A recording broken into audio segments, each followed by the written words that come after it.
The minor pentatonic scale is the workhorse of the soloing musician, and it's been this case for millions of years. Now, I'm not going to do another video on the minor pentatonic. There's about 10,000 out there on YouTube already.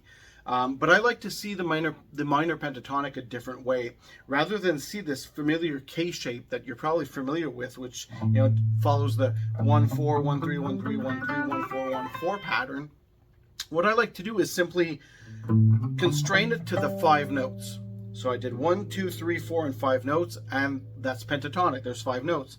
2 frets higher, that pattern repeats itself, and the pattern continues. Now, what I like to do with the minor pentatonic is see it that way, but also understand that once you've hit this high E string here, consider that the high E string and the low E string, they're both E strings. So if you've played the 1 note, the 2 note, the 3 note, and the 4 note like this 3 and this 4 note can easily wrap around to this low E, to this low E string. So you've got 1, which is an A, 2, 3, 4, 3, 4, 5, and then 2 frets higher, you're back on an A note. 1, 2, 3, 4, 5.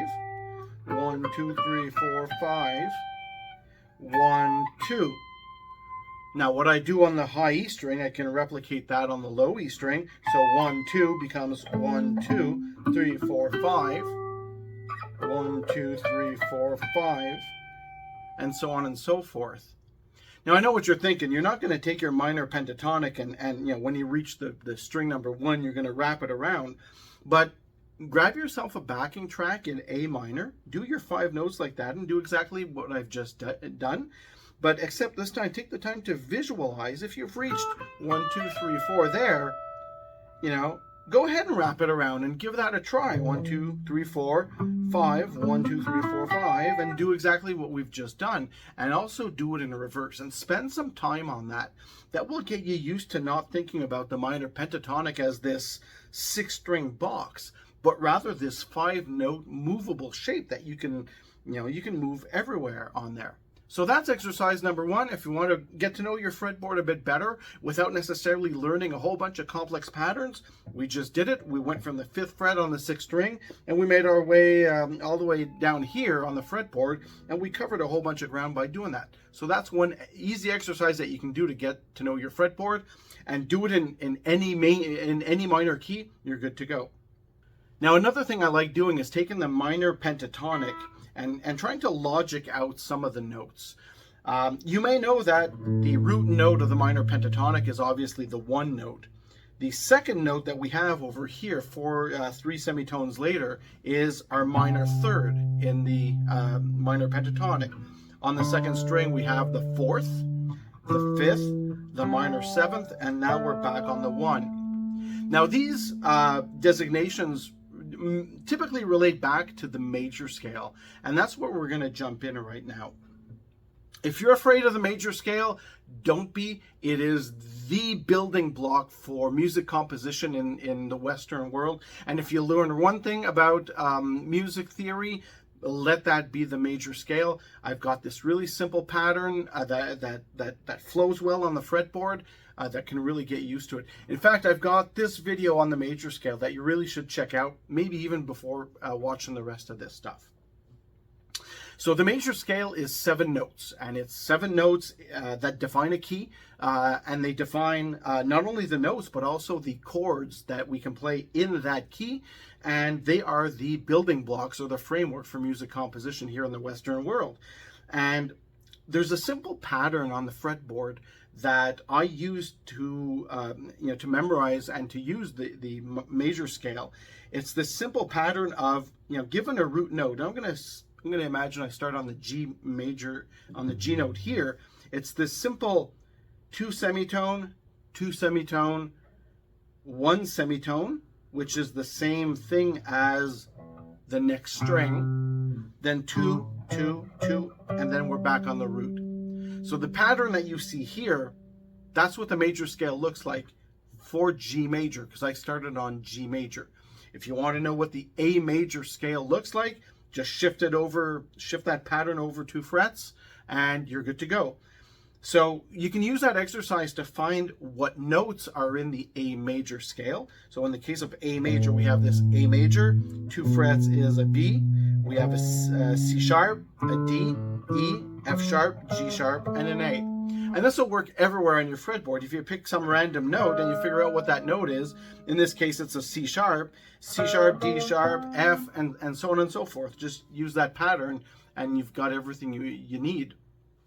Now, how does this tie to our minor pentatonic is the big question.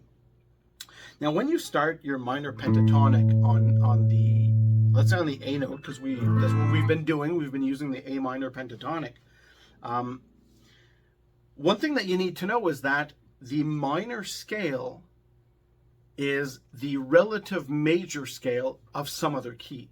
There's a relative major and a relative minor. And that relative minor, so our A minor here, this is on the 6th note or the 6th scale degree of some other major key. So when you're starting here on a root note, you're actually starting on the root note of the minor scale, but you're starting on the 6th scale degree of some other scale. Now, how do we find that out? I'm going to use a different A note. I'm going to use this A note here just to bring it a bit higher. So if this is the 6th note, what I can do is grab that major scale pattern and just superimpose it, but I'm going to put this A note in the 6th position. So if that's the 6th position, the 5th position, the 5th scale degree is this. That's the 4, that's the 3, that's the 2, and that's the 1. So A minor is the same scale, same notes as C major. So this is the 1 note in the major scale, 2 note, note 3, note 4, note 5, note 6. So every time you start on a minor pentatonic run, if you choose a E minor pentatonic, here's your E minor, you do your little box right there. That E minor is actually the 6th note of some major scale where that E minor or that E note fits in. Now this is it's a tough concept to understand. So how can we assimilate these two notions in an easy fashion? So let's go back to our A minor pentatonic. So 1, 2, 3, 4, 5, and then there's a root note right there. So we're back at square one. So now this A root note that you're playing, 1, 2, 3, 4, 5, that's an A. Now remember, this A is the 6th scale degree of something else. So your A is here, that's the 5 of its major scale. What major scale is it? Don't know yet, we're not there yet. This is the 4 note. So now you've already got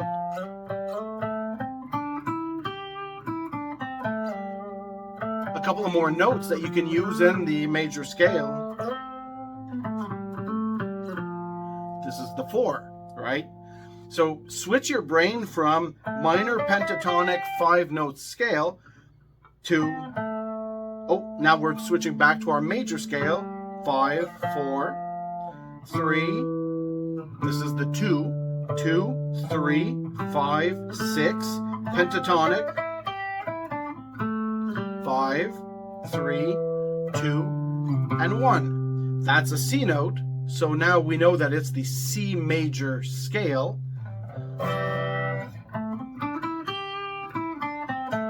That is the relative major scale to A minor pentatonic.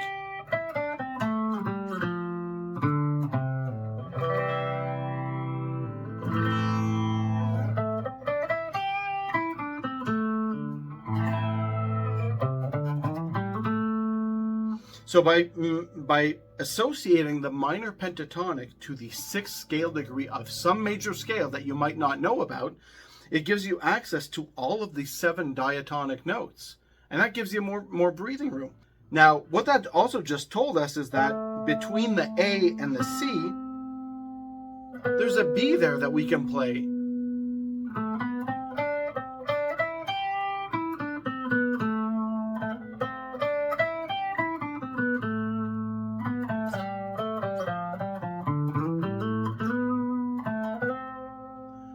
So it gives you some extra notes to play. instead of always playing those same 5 pentatonic notes. Well, we're not done yet. So as we mentioned earlier, we're starting on our A minor pentatonic scale here. And we know that that's a C note, so that is the 1 note of its major scale. 1, 2, 3, 4, 5, 6, 7, and 1. So we can play all those notes as well in the C major scale. And the idea here is to just quickly switch between visualizing your 5-note pentatonic and your 7-note major. So 1, 2, 3, 4, 5, 4, 3, 2, 1. This is the 1 note for major. So now I'm playing notes in the major scale, which are the exact same notes as in the minor scale, just numbered differently. So now do this slow. You're not gonna breakneck speed solo up and down by doing this, but it will get you used to navigating the fretboard and get used to, viewing things as which root notes can you land on, and giving you little pockets of comfort, because often with these scales, guitar players learn a bunch of scales, but they can easily get lost if they don't know where they're up to in their scale. At this point, you know that you're playing the 1, the 2, the 3, the 4, the 5. You can easily back down, do it in both directions. And, if I want a 6, 5, 4, 3.